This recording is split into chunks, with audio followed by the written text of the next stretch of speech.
of Operations for the SCA, Renee Signorotti. And featuring a live performance by the General of the Trimaris Bardic Forces, Maestra Ambra Michelli. And me, I'm your announcer, Master Bjorn of the Northern Sea.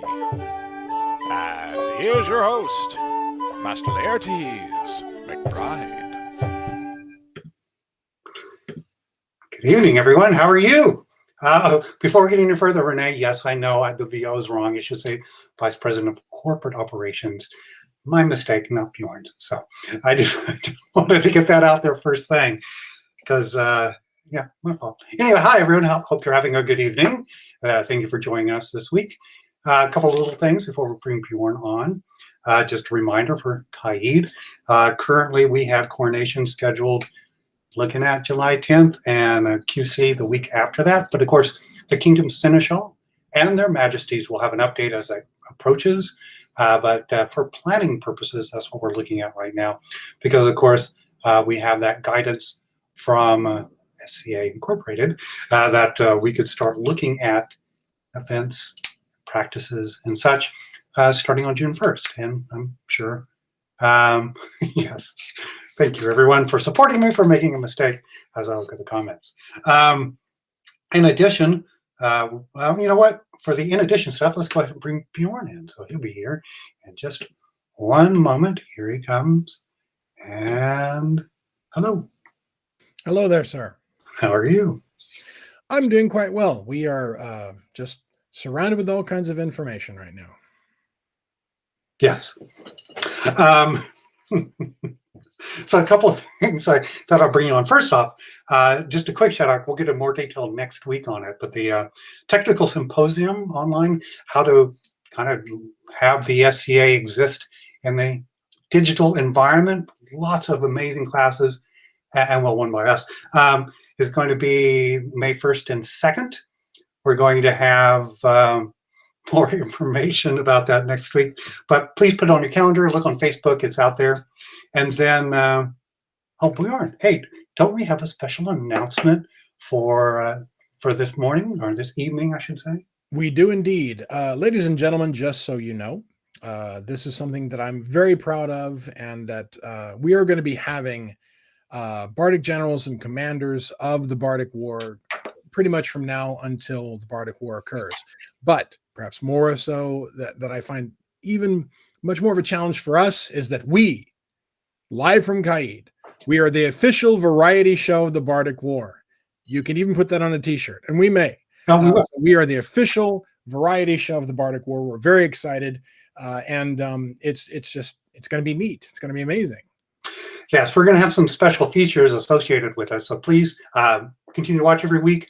As you'll see, what do we have lined up for our Bardic performances between now and the Bardic War? Pretty much most of the generals that are commanding the various Bardic forces across the known world, we will be having. Plus, next week, we'll go into greater detail, but I believe we're actually having one of the event stewards for the Bardic War will be a guest for us this very next week. So we're just chock full of amazing performers for the month of April and May, and it is amazing to see just how supremely talented the bards, the vocal performers, the instrumental performers are in the SCA, and we're going to get a chance to see that up close and personal very soon. It's going to be a lot of fun. Well, are fisticuffs involved? Because it is a war, because that would be. I believe there are things that they're calling war pointless activities rather than war point activities, and I have no idea what that is, but it sounds really fun. Cool. So what do you have for us this week on the Arts and Science website? Well, two things that we're going to talk about. Now, this is April. It's, a standard spring thing, and perhaps one of the most important things that happens during our American time for spring, April, but thanks to the recent machinations of the government, May, our tax season, and how exactly that affects our lives, our infrastructure, all of the things that we do here in the United States. And taxes is something that deals with that has been dealt with by society for many, many years. We believe that the very first time that we know of taxes being collected was 3000 BCE in Egypt to pay for roads and infrastructure. So not much has changed. But what I wanted to talk about was something called Cobian history on YouTube and how taxation worked in the Middle Ages. Now, this is not a very large channel, and perhaps we can change that because this gentleman has put together a whole host of fantastic videos on his YouTube channel. For example, he talks about various medieval professions, well sinkers, people who boiled salt, what the town crier did, courtesans. And since, for example, we have various organizations that still contribute to those activities within the SCA to the present. And so we're really excited I'm excited about bringing this channel forward for you. But the one in particular is talking about just how taxation worked during the Middle Ages. And it's a little different because the concept we have now of personal income really wasn't a thing then. The assumption that you would have an amount of money, an annual salary, that just wasn't a thing. Money fluxed, the goods and services fluxed. And so how exactly were taxes levied and collected? And so the video goes in detail about that. And it's just really neat. And I recommend it wholeheartedly. The second video I wanted to talk about, I'm going to start with a caveat. And that is, yes, it is a fantastic video hosted by none other than Stephen Fry, and it talks about the origins of the first printing press. Unfortunately, that's not correct. We know this isn't correct. He is talking about the Gutenberg movable type printing press that was used in the 15th century. So he's talking about Johannes Gutenberg, and he makes a great, a wonderful film through the BBC about Johannes Gutenberg's wondrous invention. However, that being said, I would be remiss if I didn't remind you that that is kind of the hubris through a certain perspective, because we know that movable type started on a porcelain base rather than a metal base in China as early as 990 CE. And the earliest book that we have extant that's printed isn't even the Gutenberg Bible. It is, in fact, a Korean book that is called the Ji. And it is, much like the Gutenberg Bible talks about religious themes, it does too. But it was printed in 1377, a full 70 plus years earlier than the Gutenberg Bible. And you would maybe think, as I thought originally, well, maybe it's just because it's in it's in a museum in Seoul that we aren't able to get a hold of it. Except that's not true. It actually is.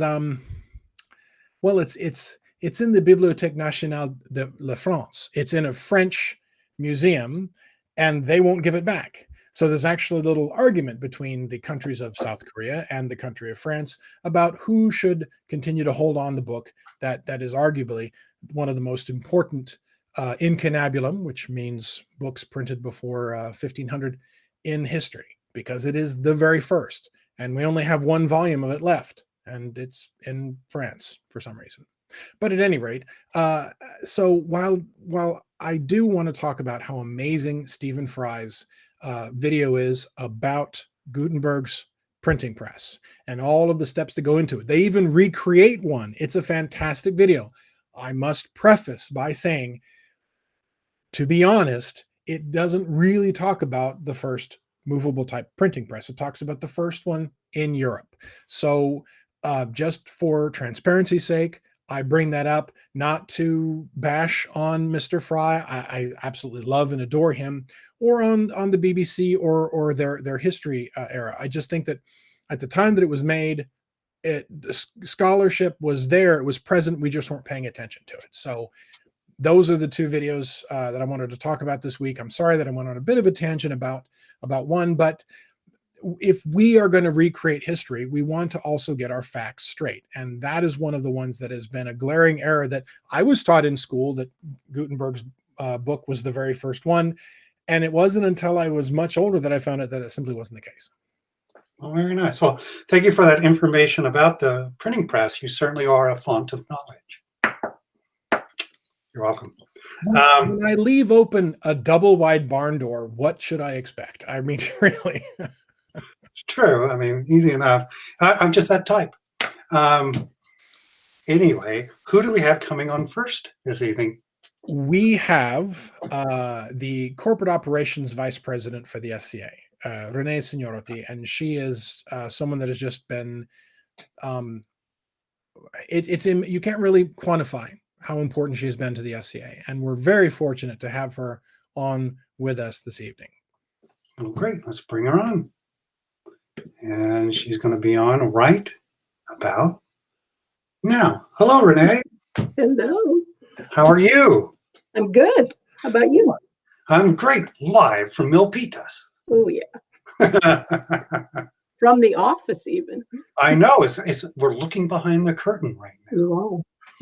Thank you for joining us this evening. We saw your announcement about you and Teresa's upcoming retirement, and I thought it'd be a great opportunity to just speak with you not only about what your position does, but kind of advertise that you're looking for people to apply for it too, and kind of what you're looking for. But really, just kind of share some of the stories over the 5 years you've been doing the position. A few, yeah. So, just quickly, how long have you been associated with the SCA? Almost 40 years. Wow. So it's been around for a little over 15 years, and when you started in, or probably, yeah.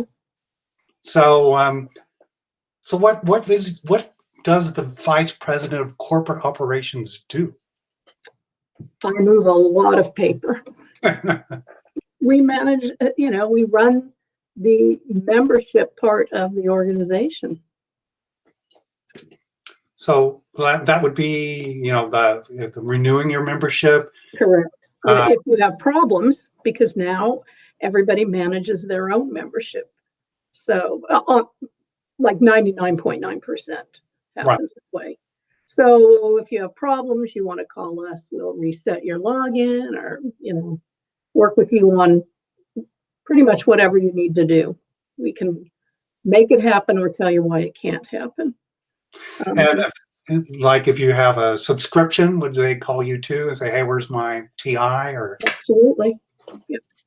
But I've worked with you with emails on insurance, right? So you're the main contact point when we're looking to insure events and such. Yeah, I handle ordering the insurance certificates. If you have insurance questions, they filter through me. If I can't answer them, I forward them on to our broker who can answer them, or goes to the insurance company. But yeah, we handle all the insurance ordering here for any event that needs it.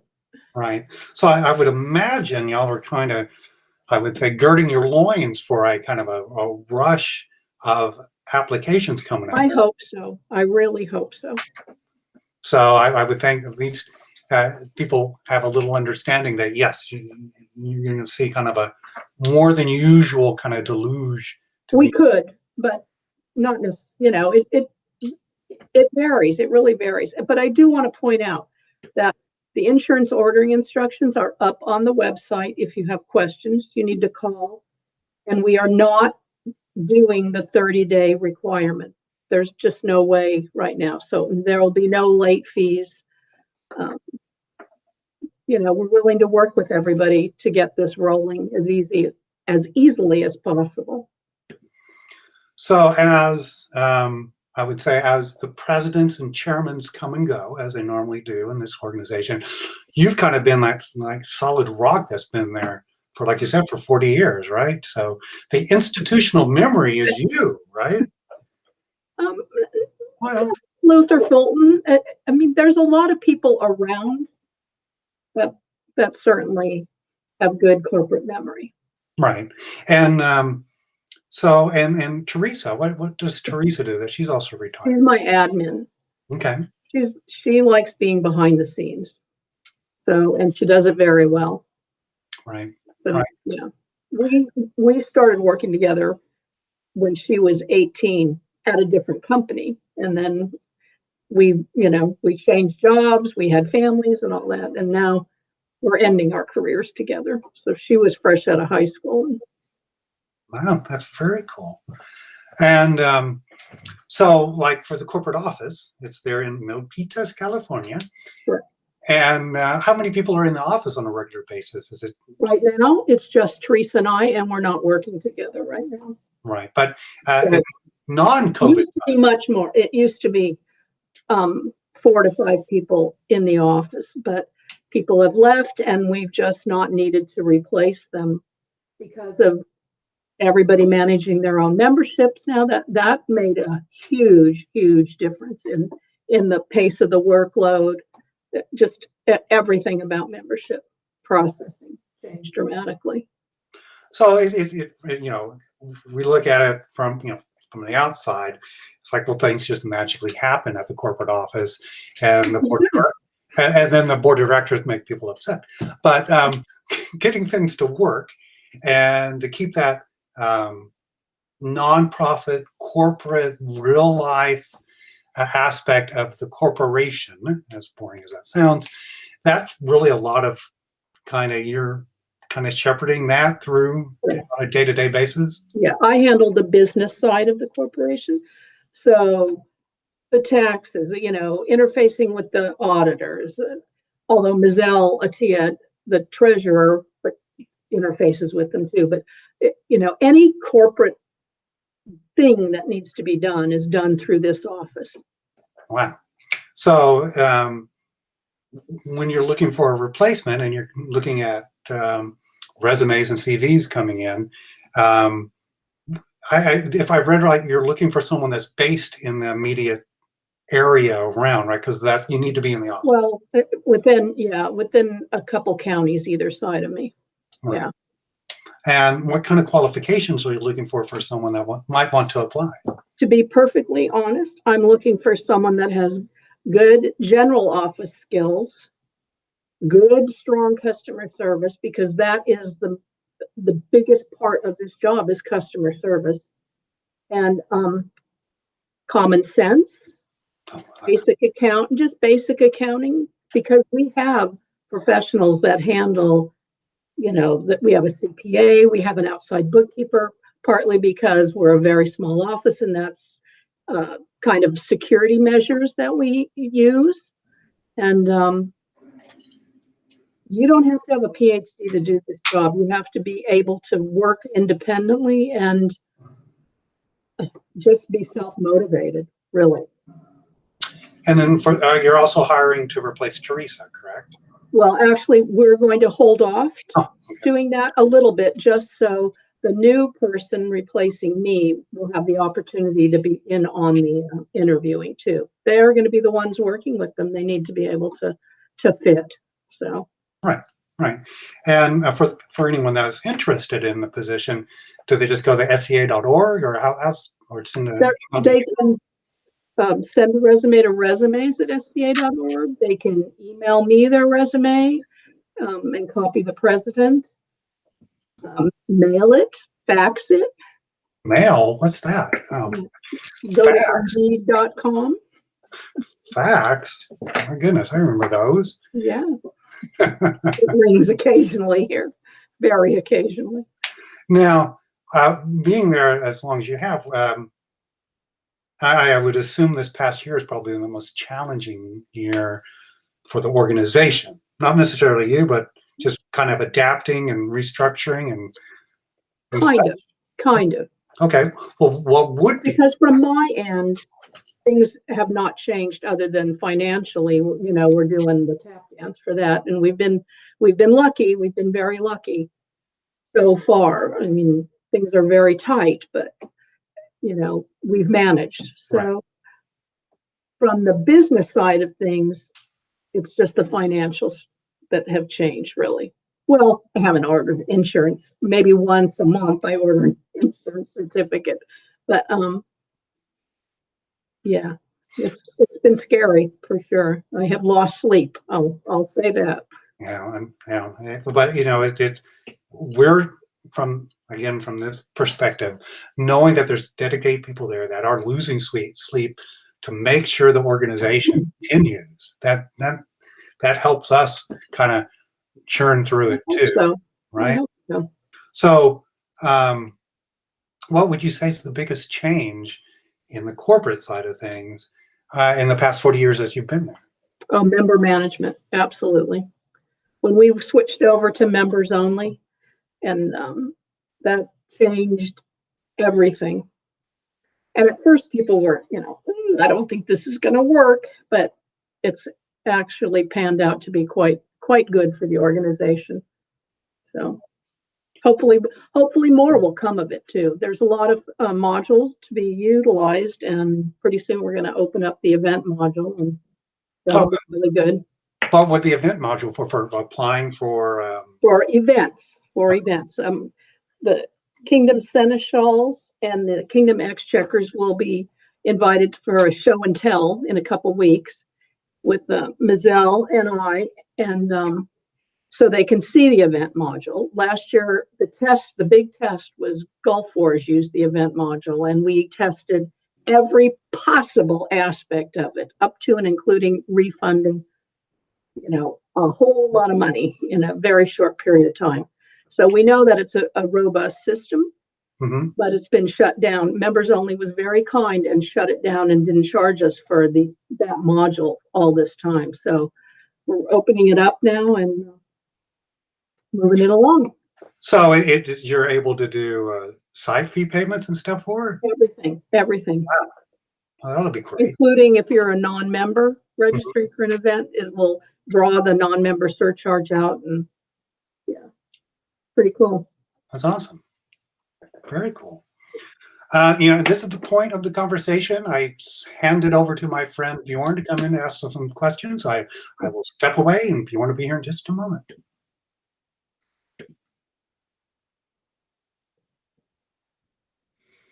Once again, thank you so much for spending some of your very cherished time with us. I appreciate it. Now, one of the things that was asked of me to ask you was, how does the corporate vice president work with the SCA International, especially since Australia and New Zealand are their own thing, and dealing with the various international laws that happen through Drachenwald, which now will be EU and non-EU members. How does your office interact with them, if at all? We don't really. A lot of the countries are affiliates. They pay an annual fee per head, and we collect it. They use and really what they're paying for is the use of our rules, and that's it. Otherwise, if they're not affiliates, doesn't matter to me where you live. You're still a member. And even with the affiliates, they're still members. They still order Complete Anachronist and TI from us. We give them a U.S. membership, so to speak, so they, we can mail them the publications they want. But they're still members. It's just we don't process the affiliate members' membership per se.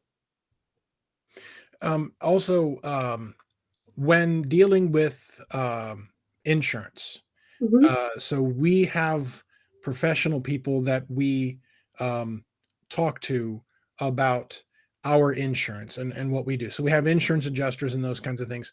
And what is your office? What does the corporate vice president do in dealing with the insurances, the various types of insurance that's used within the SCA, especially since we have combat, we have equestrian now. There's a whole bunch of different things we do. What do I do with it? I'm not sure what I understand. How does the corporate office that deals with the real life things, how do you interact with our insurance folks? Do you're the person that just, I'm hiring this company? Through the broker. I don't interact at all with the insurance company. We deal strictly through a broker. who we've had for, actually Andrew of Riga was the one that found this company for us. So it's been a long time. Yes, because as we had been discussing, Duke Andrew of Riga was the executive assistant to the board prior to Countess Falada. So Correct. that's Yeah. And Countess Falada has been EA for quite some time. Buddy for a long time too. Yeah. Yeah.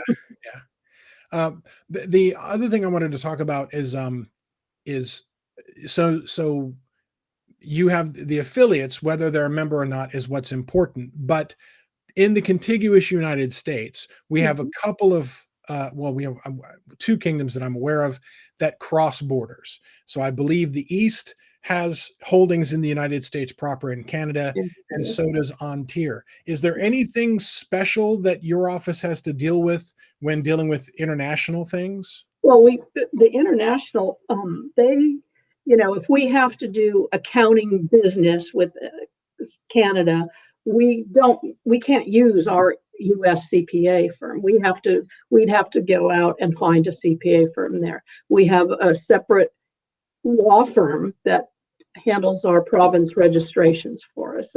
So anything that is different under different laws, we have a different background checking company that handles the Canadian background checks.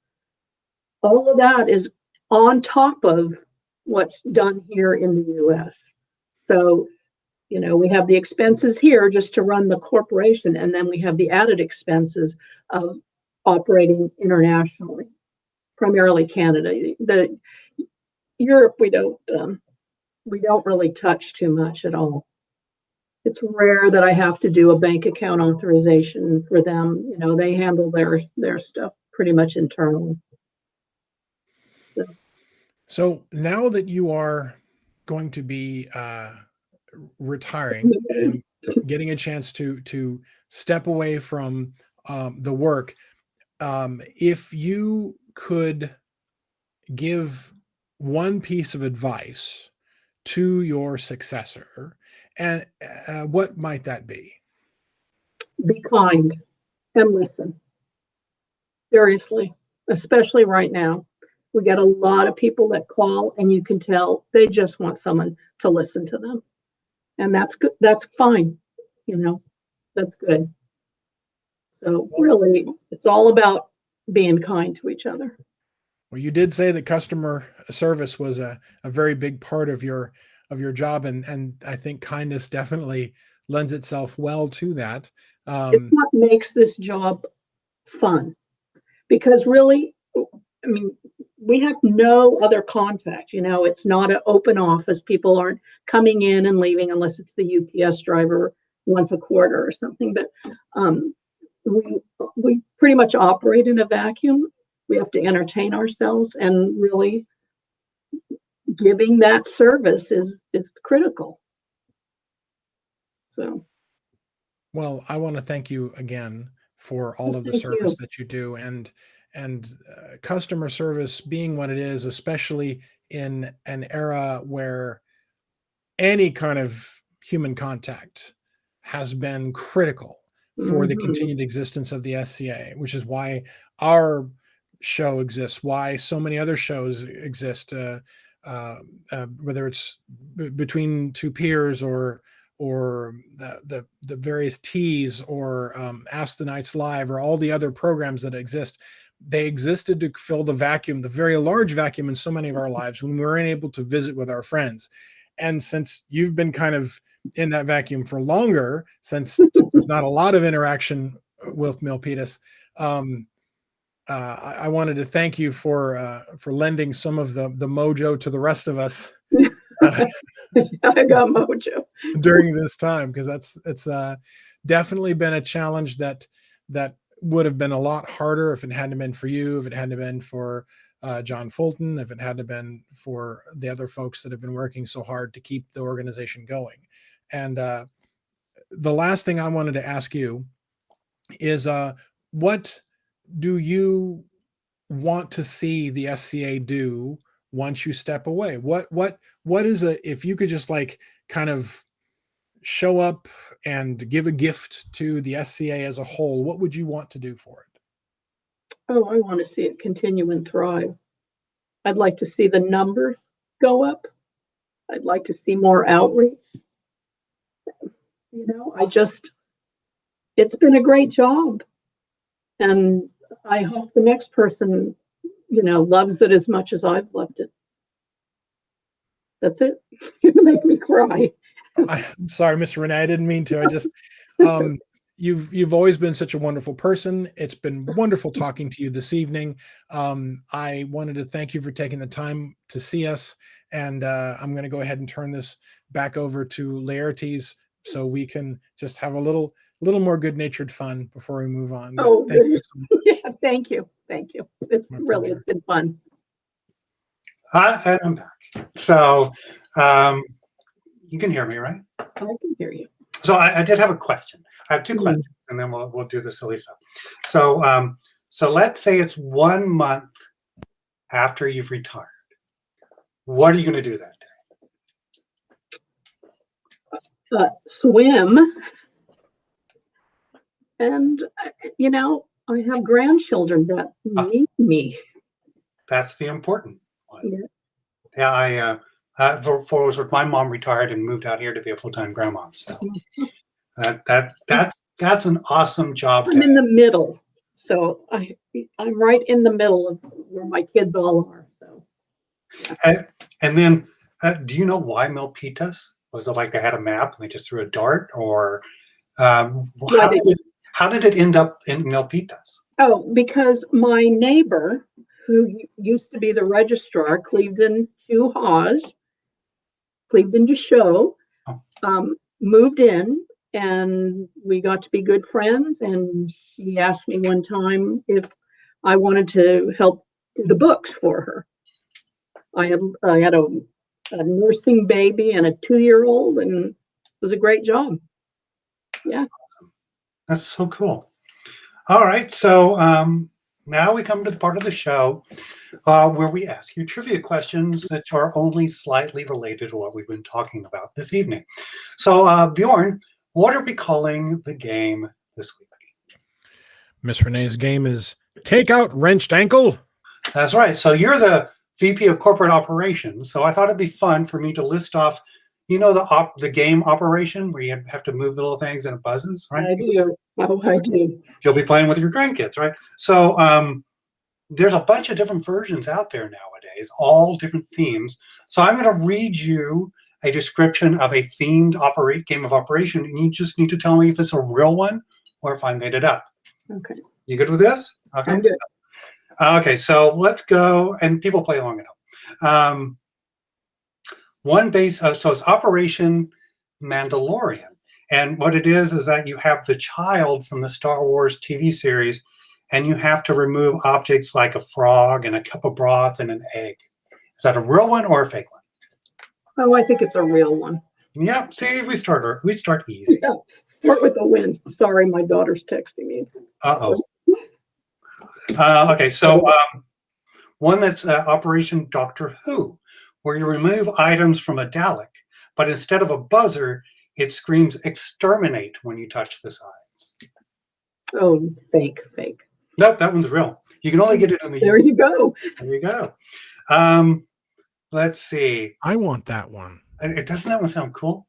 How about Rudolph the Red-Nosed Reindeer, where you remove stuff that is stuck to the abominable snowman's fur, like a cold shoulder and a change of heart and swimmer's ear. I believe that's true. That is true. So let's see. Operation Bessie. And this one is very specialized just for the meat packing business. And what you do is you remove different sections of the cow that are referred to as the different cuts of meat that they would be, like a sirloin and such. Is that true or false? Oh, it'd be true. No, that was false. Okay. That one came from my mind, so that should tell you what I think of. Maybe it was like to become a meat cutter or something. Okay, how about Alien, the movie, where you remove a face hugger, implanted alien eggs, and extraterrestrial DNA?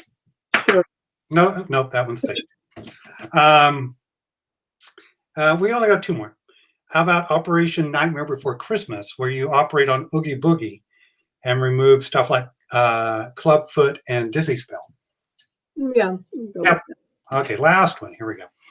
Operation Grey's Anatomy, based on the medical TV show, where you instead of wrenched ankle and stuff, you're actually removing anatomically correct versions of organs from the patient.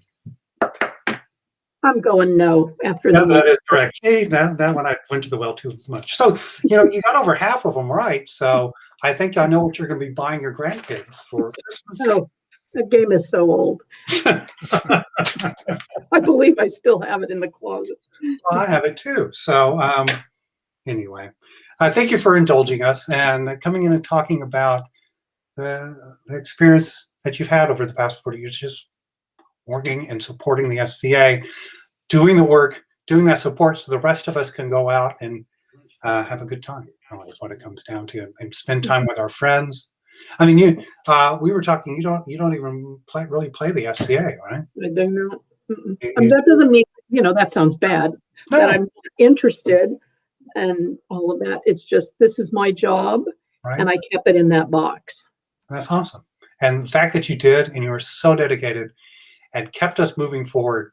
We are where we are now, and coming out of this COVID lockdown. Lots of people, lots of people helped.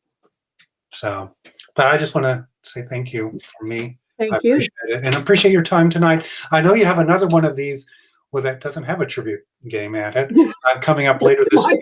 They might now. I know John's listening, so feel free to steal that.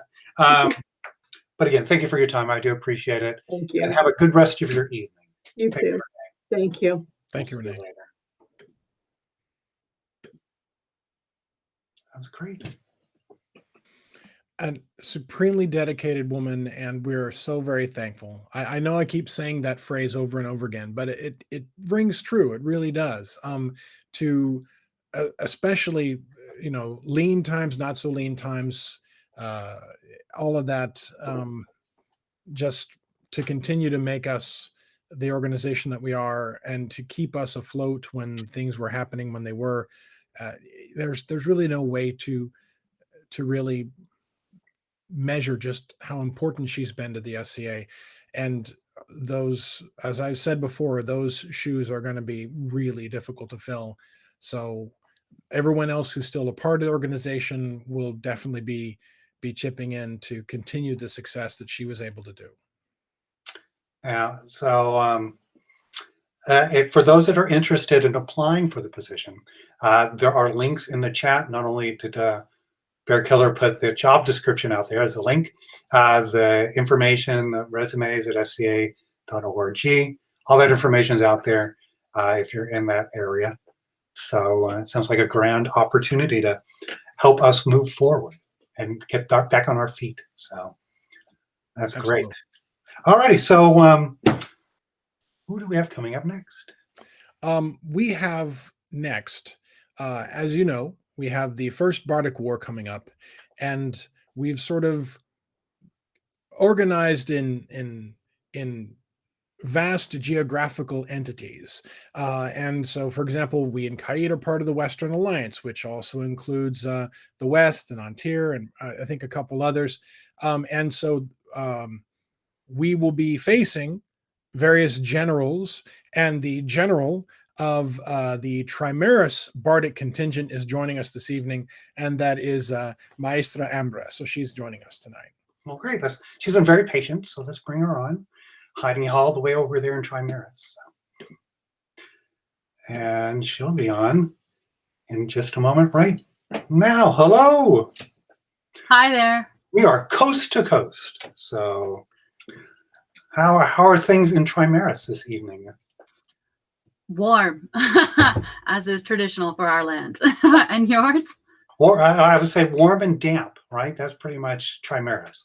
Yeah, we've been damp. We've actually been unseasonably cold, but this morning it kicked up into our spring, so that was nice. We saw the sunshine again. So that would be a great thing for the kingdom motto. Would be warm and moist, right? I'll get right on that. And that was for Duchess Faiza, actually. So so welcome to the official variety show of the Bardic It's exciting to be here. So tell us about how you got started in the SCA. Well, my first event was actually in the womb. My mother and father actually met in the society, and so I was born into the game. And between my sister and I stayed.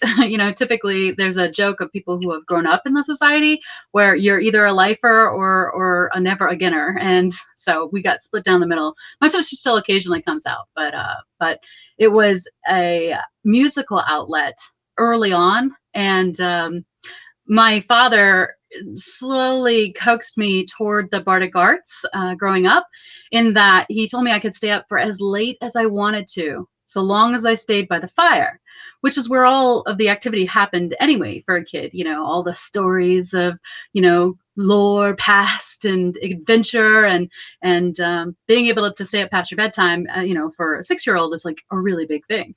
And so that just became my jam. And I stayed with it because it's been such a great outlet artistically, and one thing I really love about the SCA and what's really kept me going is that just the font of knowledge that's so freely given. Like, I learned how to play the guitar. The very first person to put an instrument in my hand was a Scadian. The person who taught me the most about songwriting was in the SCA, all for free, out of the joy of their heart of just wanting more people to play with. And so I hope that I perpetuate that in the generation that's currently growing. And it's always been exciting to me. So before we go on, everyone's commenting on your garb, how fabulous it is. So thank you.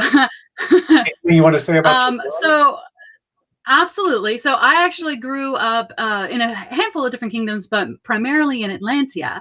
And while I made the modest hood, and I bought the pretty hat, and Francisco Landini here, thank you. But the Cohardie was actually made by Mistress Claire in Atlantia. And if you are from the East Coast, then typically if you're in the fabric life, you know her name, and I'm very grateful to have a Claire. So that's awesome. It's gorgeous. So so when you perform, right? So do you normally perform stuff you've written or other pieces, or what's your bailiwick? So I grew up certainly singing songs that I had learned around the fire. I will tell you some of my earlier influences include like Leslie Fish and Mercedes Lackey, Julia Ecliar, Heather Alexander.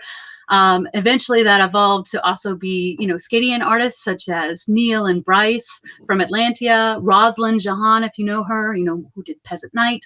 She was my apprentice sister. And I learned from Adelaide and Kenneth on the West Coast. Over in the West, they've got amazing songs, anything that's a ballad. I started really getting into songwriting in probably 2005, and working with Adelaide, I learned how to do it better, mainly because when you send Adelaide something and you say, hey, what do you think? She tells you the truth. And she has a beautiful red pen that she puts to work. So it made me a much better songwriter through many tears. And so now I do normally sing my own stuff, but I still do honor and homage to, the greats, Heather Dale, and honestly, anything that moves me or inspires me. That's great. There we go. Had a little delay. So before we get into the piece you're going to perform, just a little bit about the Bardic work. Can you just kind of give a little overview of what's going on? I know Bjorn did, but let's hear from the general as you're amassing your force. Absolutely. So I am the general for Trimaris, and so we are part of the Eastern Atlantean Alliance, happily so. It's very exciting. We sort of got pulled into it in so much as I started getting all of these pings on IM saying, hey, will you sing for us in the war? Or hey, do you know any cool bards who want to sing for us? Or you guys should join us. And I said, join what? So apparently a handful of different bards from all over the place had gotten into a Zoom conference call or Bardic or something. There's a beautiful Hamilton filk that Eric actually did from the East, so you should look that up.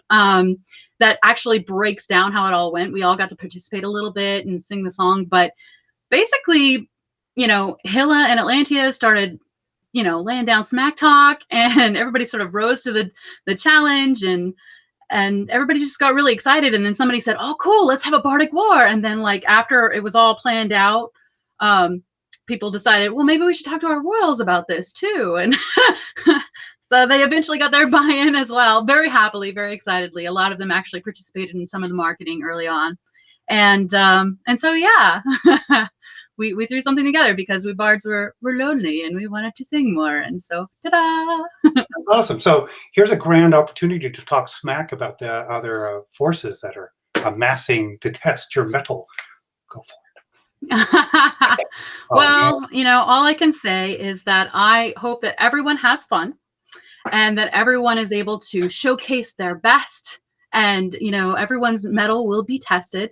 And it is most important that you go on and you learn. And there's lots of information, you know, that is definitely not Bardic as well. There's martial focus and any arts and sciences. It's really exciting. And when you lose to the Atlantean Eastern Trimaris Alliance, know that we will be very gracious winners, and we will look forward to facing you again next year. That's what I was waiting for. Can you tell us about the piece you're going to perform this evening? Yes.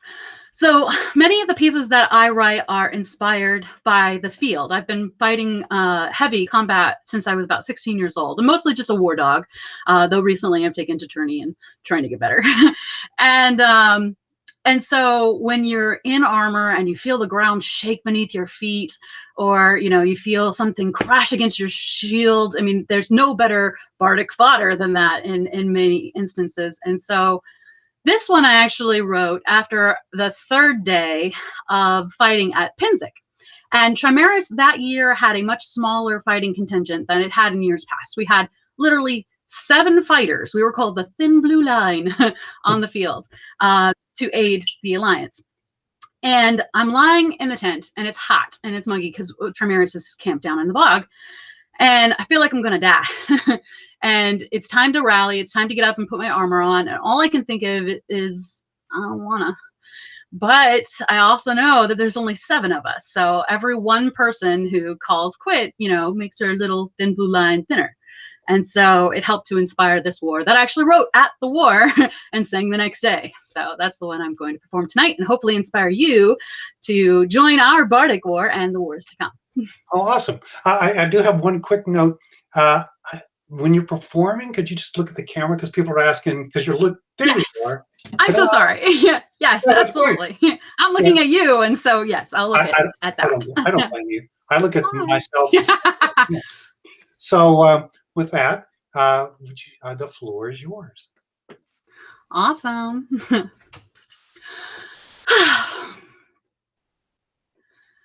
If I lie here quietly and don't move a bit, I can almost just pretend that I don't feel like poorly. Dad, don't make me go to school. The other kids have spears. But then I hear, wah, quit your crying, stop your whining, get your shield out here. My ankle rolled 3 days ago, the bridge near took my knee. My hand won't fully grasp my sword, I've lashed the blade to me. Oh, my blisters all have blisters, and I cannot roll my wrist. But never was more glory earned than in the fight you missed. Lord knows I have seen better days, like every day before. But I'd not trade a day of rest for one less day of war. Now the moonlight bids me rest, and still the ale flows hale and good. But the next day on the battlefield, my legs feel made of wood. And though there are so many foe with keener blades, they say, there's not one of those bastards, oh, let's strike my helm this day. Lord knows I have seen better days, like every day before. but I'd not trade a day of rest for one less day of war. Now the salt and brine run down my brow, I cannot hardly see. My hands steel cased in gauntlets cannot wipe this grief from me. And I watch a breeze I cannot feel mock my melting brain. Lord knows I pay the price of rust if you'd but send me rain. God knows I have seen better days like every day before. But I'd not trade a day of rest for one less day of war. Now the battle rages on and on. I breathe more dust than air. I gaze around, I pray I'll spy the ones who water bear. And yet I know that if I drink, I so invite my bane. For going to the John in armor, such a bloody pain. Lord knows I have seen better days, like every day before. But I'd not trade a day of rest for one less day of war. Now my sister has a broken foot, yet she's fighting still. My brother has 2/3 a lung, yet he crests the hill.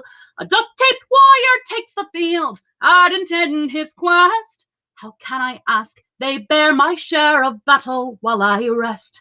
Lord knows I have seen better days, like every day before. But I'd not trade a day of rest for one less day of war. For the dawn comes or too early, or too hot, or wet, or cold. But 'tis no balm but glory for the soul who would be bold. So as you gaze into the void and dream of rest, resist. For never was more glory earned than in that fight you missed. And Lord knows we have seen better days like every day before. But I'd not trade a day of rest for one less day of war. For when you lay your weary head, oh, you'll only dream of more.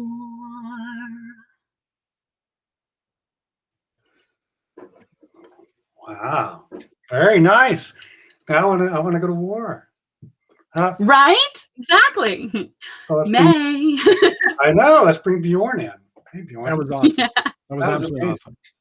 Very fun. So, you want to say anything? Anything to get you out of that tent in the morning. That'd do it.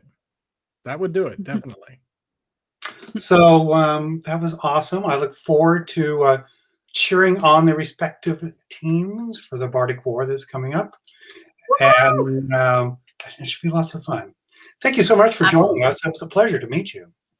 Anytime. And you, gentlemen. Thank you so much, Maestra. Appreciate it very much. And we'll be sure to let the other generals know that smack you talked about. So, it's been recorded now. It's in perpetuity. It's here. So they already know. I'll just clip it out and send that to them. Yeah, Ambra the Humble, they call me. It's fine. They call me the same thing. No, they actually use different words. Anyway, it was a pleasure to meet you. Have a great rest of your evening. I know it's late, so we'll let you go. But we'll be checking in as the war progresses. So thank you so much. Sounds great. Bye, guys. Stay safe. Bye. Wow, that was fantastic. I'm going to listen to this. I'm going to listen to that song the next time I need to get my ancient self back into heavy gear, because that was really rousing. That was great.